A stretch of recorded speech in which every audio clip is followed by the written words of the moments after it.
The campus never really sleeps. Winter light slides across brick and glass. The ground is white with salt and snow. Footsteps mark temporary paths that disappear by morning.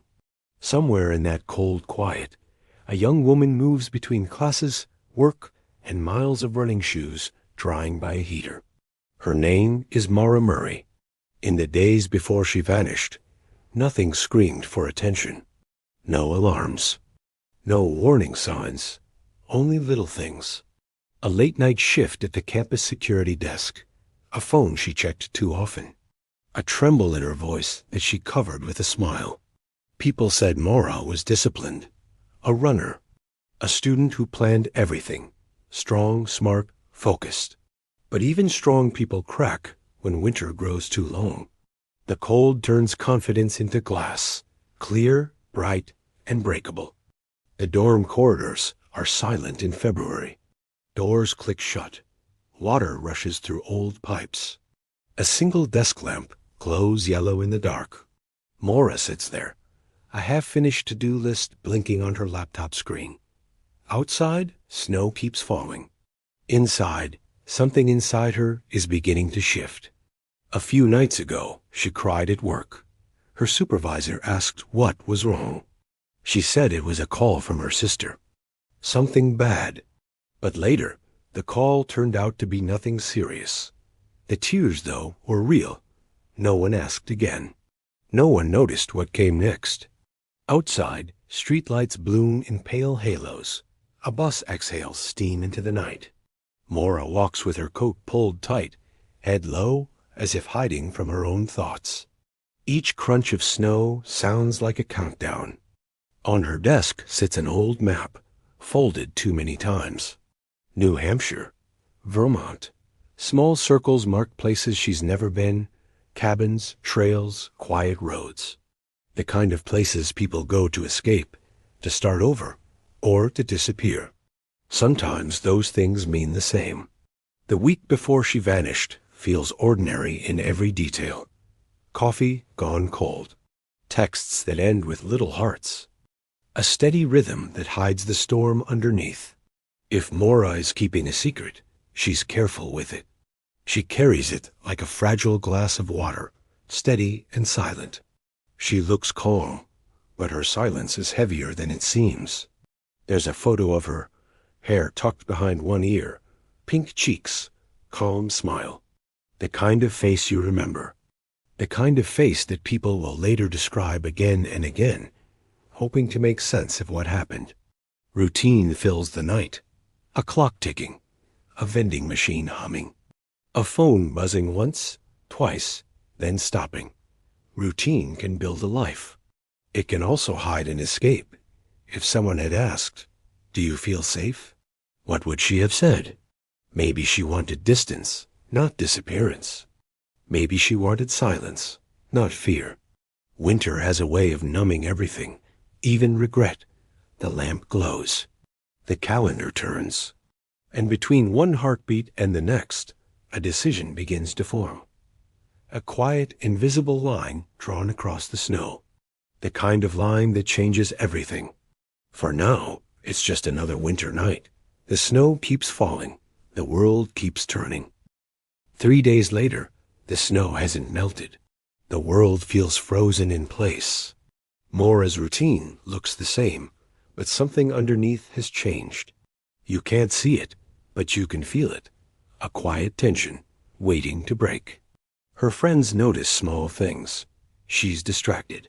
She checks her phone often, but rarely replies. Her smile doesn't reach her eyes anymore. On Thursday night, she calls her father, Fred Murray. They talk about cars, about plans, about normal things. He tells her to be careful with the old Saturn she drives. She promises she will. For a moment, it sounds like everything is fine. But the silence between words says otherwise. Saturday night, everything cracks again. Fred's rented Toyota spins out on the road. Maura is driving. The car hits a guardrail. No one is hurt. But the shock in Fred's face says what neither of them will. Something is slipping out of control. They go car shopping the next day. They laugh once, softly, a hug before parting ways. He tells her he loves her. She says it back, but her voice sounds far away. Sunday night, back on campus. The halls are quiet again. Fluorescent lights buzz.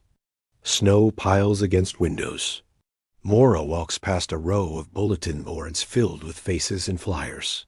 She stops for a moment, lost in thought. Maybe she's already somewhere else. On her computer, her search history begins to change. Cabin rentals in New Hampshire. How long does alcohol stay in your system? Directions to Bretton Woods. Harmless on their own, but together, a map forming in secret. Monday morning, February 9th. Maura wakes early. She writes a few emails to professors. Family emergency. I'll be gone for a week. Polite, calm, deceptive. She calls her boyfriend Billy, stationed far away. The conversation is stiff. They say everything that should sound normal, but it doesn't. The distance between them feels permanent. The call ends. Neither says goodbye first. She starts packing. Clothes, books, a few personal things. She folds everything with care, as if preparing for something important. On her desk, she leaves a note. I'll be back soon. No one will ever know if she meant it. She walks out into the cold. The air bites. The Saturn engine coughs to life. The campus looks the same, but she doesn't. Her eyes are steady, focused, already leaving. No witnesses. No alarms. Just the sound of tires rolling into the distance. For everyone else, it's just another Monday. For Maura Murray, it's the beginning of a disappearance. February 6th, 2004. The night smells like salt and gasoline. A rented Toyota glides through the icy streets of Amherst. In the passenger seat, Maura's father watches quietly as she drives. Her hands are tight on the wheel. Her eyes flick between mirrors, and the dark turns ahead. They're heading back from dinner. The silence between them feels heavier than the car itself. She's done this drive 100 times. But somewhere along Route 9, the rhythm falters. Maybe she's tired. Maybe she's thinking about everything except the road. The tires hit a patch of ice. The car spins once, then twice. A flash of white headlights, and then the sound, a crash that splits the night in two. Airbags explode. Dust drifts through the light. For a few seconds, everything is perfectly still. Maura's hands stay on the wheel, as if she could rewind time by holding it tighter. Her father asks if she's okay. She nods. Her face is calm, too calm. It's the kind of calm that comes when adrenaline hasn't realized what just happened. Police arrive within minutes. Blue and red lights bounce across the snowbanks, coloring the night like bruises. The officer takes notes. Weather, speed, road condition. Routine procedure. Nothing criminal, nothing strange. But later, this report will matter. Because it's the first time Maura's name appears in connection with a crash that doesn't make sense. Fred tells her not to worry. Insurance will handle it. He hugs her, tighter than usual. She leans in, but her eyes are far away, fixed on the cracked headlight. They'll go car shopping tomorrow. Something safer, he says. She nods but doesn't answer. The silence between them is soft, but it lingers. The next morning, she's back on campus. She tells no one about the accident. Her emails are short. Her conversations clipped. She looks fine, but her focus is elsewhere. Her roommate remembers the air feeling strange, heavy, like pressure before a storm. On her desk lies the same folded map of New Hampshire. The creases are worn, the ink faded. It's no longer curiosity. It's focus. The routes are memorized. The plan is already alive. Sunday comes. Maura drives her father back to his motel. They laugh once, but it feels forced. He gives her money for gas and tells her again to be careful. She smiles, promises to call later. That's the last time he ever sees her. On the way back, her phone buzzes twice. She doesn't answer. She parks near her dorm, turns off the engine, and sits in silence. The car ticks as it cools. Her reflection in the windshield looks older, distant, already halfway gone. She exhales, whispers something no one will ever know, and reaches for the map again. Folds it once more, carefully. Crashes are strange things. They last seconds, but echo for years. Sometimes they're accidents. Sometimes they're signals. This one will become a shadow. Because Maura didn't just survive it. She walked away from it, changed. And she was already planning her next drive. Monday, February 9th. The air is sharp. Maura wakes early and opens her laptop. She writes 3 short emails. Family emergency. I'll be gone for a week. Polite, calm, final. She closes the lid, opens a dresser drawer, packs with care. Jeans, sweaters, books, toiletries in a zip bag, a pair of running shoes, a small stuffed toy that smells like home. She checks her bank account, withdraws $280 in cash. No overdrafts, no questions. Just bills folded tight in a plain envelope. She prints directions. Bretton Woods, small cabins. Silent roads, photos with warm lamps and heavy curtains. Places that look safe or empty. Sometimes those are the same. She calls no one. She texts almost nothing. Only a thin promise on paper. I'll be back soon. Maybe it's true. Maybe it's a spell. Maybe it's just a way to leave without saying goodbye. She looks around the room. The mug with a lipstick ring. The calendar turned to February. A photo pinned above the desk. For a second, she hesitates. Then she slips the key onto the wood and walks out. The Saturn coughs.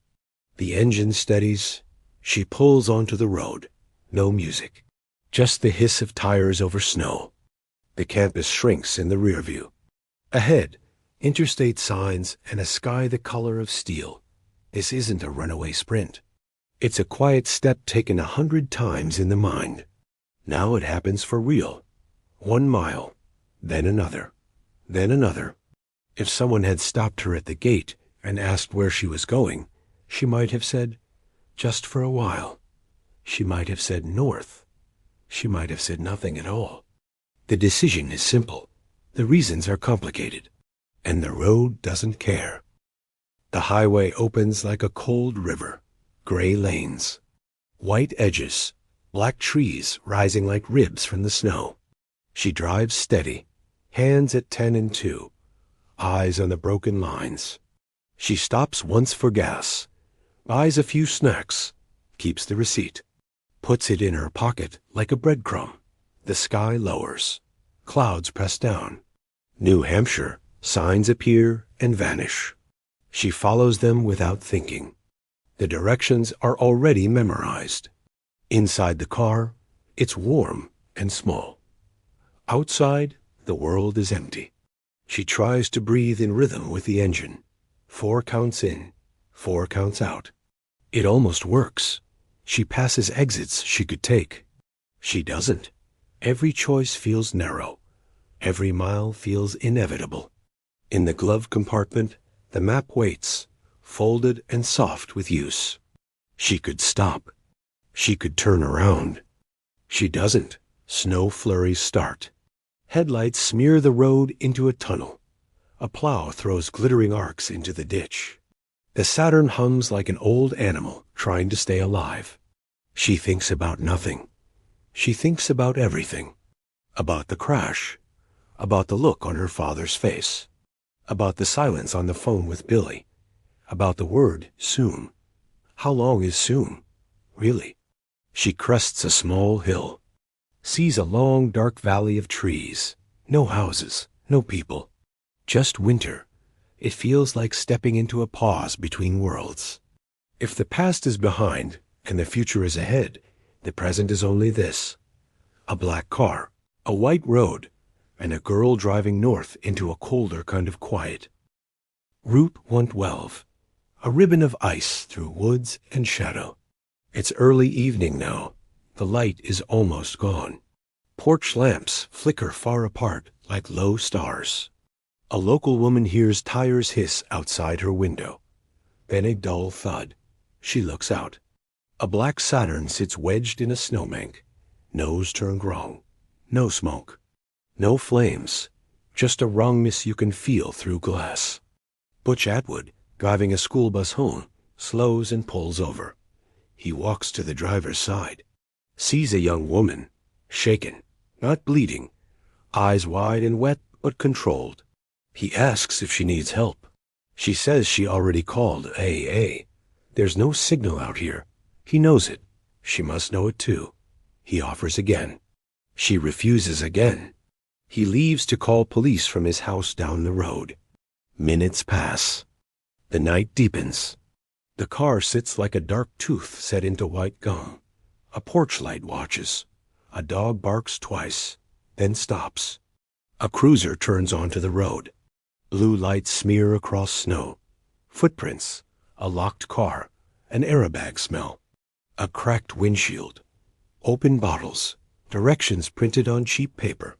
But no driver. No witness. No figure walking the tree line. Just silence. And the feeling that whoever was here left too quickly. The officer steps back and listens. Woods breathe. Wind moves. Nothing else. He calls it in.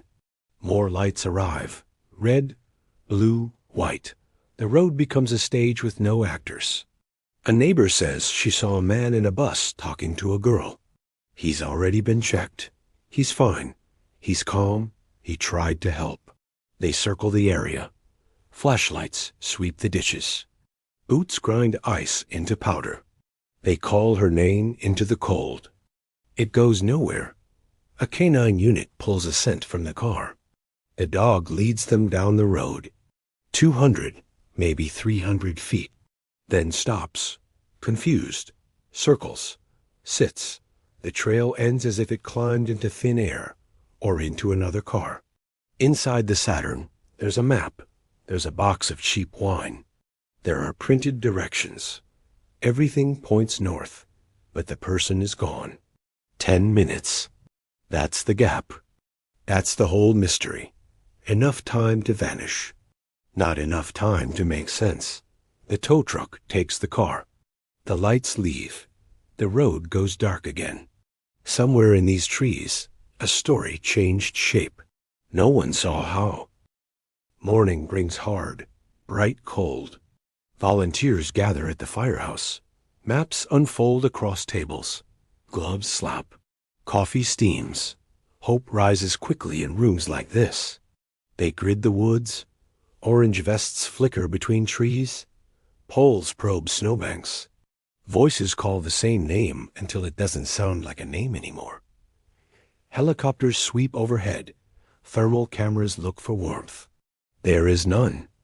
Just miles of white silence. Police knock on doors. Did you hear anything? Did you see anyone walking? A tall girl. Dark hair. Thin coat. No one did. No one does. Reporters arrive. Microphones point like arrows. The story becomes a shape that doesn't quite fit. College student, car crash, gone in minutes. The words make sense. The picture does not. Her father arrives. His face is stone over water. He says the only sentence he can stand to say. Somebody took her. It feels true. It feels possible. It feels like the only way to make a vanishing this clean. Days pass. Lead after lead turns to frost. A house near the site whispers rumors. Dogs hit on a spot in the basement. Later, it yields nothing. The earth stays closed. Searches end at sunset. Start again at dawn. The pattern repeats until hope thins into routine. The kind of routine that breaks people quietly. When answers don't arrive, theories do. They come fast. They spread faster. Maybe she ran away, changed her name, started over somewhere cold and clean. But she had no trail of cash. No plan anyone can prove. And almost no one walks away from their whole life in 10 minutes. Maybe she wandered into the woods and froze. But there were no tracks, no sign of struggle, no body in the thaw. The land keeps its secrets, but even secrets usually leave a corner showing. Maybe it was a stranger, a quick stop, a door opening, a promise of a phone, a warm car on a cold night. But strangers rarely leave nothing. Nothing is rare. Nothing is deliberate. Maybe it was someone she knew, a ride arranged, a hand lifted from a familiar wheel. But there are no calls, no texts, no messages that match. Her past offers its own small shadows. A borrowed credit card, an old crash, searches for cabins and quiet, cracks in a busy life. None of it equals a disappearance. All of it adds weight to the idea that something inside her needed distance. Every theory works until you look too closely. Every answer fits until it doesn't. The map remains. The car remains. The time gap remains. The girl does not. Years pass. The case breathes in cycles. Tips flare and fade. Faces age in photographs. Snow falls. Snow melts. Winters stack like pages on a shelf. People keep looking. Some for justice. Some for meaning. Some because not knowing is a kind of wound that never closes. Her father keeps speaking. His words harden into a promise. He will not stop. He will not pretend she is a ghost. Investigators return to old places. They listen to the road at night. They let dogs decide which direction matters. Sometimes the dogs sit down and refuse to move. Sometimes that is the only answer the world will give. What happened to Maura Murray? The road can't say. The car can't say. The woods won't say. The truth may exist only in a space with no witnesses, locked behind eyes that aren't here to open. But the story matters, because every missing person is a note held too long in a song you can't finish. Because every unanswered question is a light left on in an empty room. Because remembering is the one thing we can do when everything else has failed. So we say her name. We tell the story again. We drive the same road in our minds and slow at the same turn. We look into the same dark trees and hope the dark looks back with an answer. Maybe she ran. Maybe she was taken. Maybe she stood at the edge of two lives and the ice broke. Maybe the vanishing point isn't a place at all. Maybe it's a moment, a breath between choices, a silence that never ended. This is where the road stops. This is where the map folds shut. This is where the snow erases what it can and leaves the rest to memory. Her name is Maura Murray. She was 21. She left on a winter Monday and did not return. If you know anything, say it. If you remember anything, keep it alive. We don't close this story. We keep it burning, a small light in a long winter, until the truth decides to come home.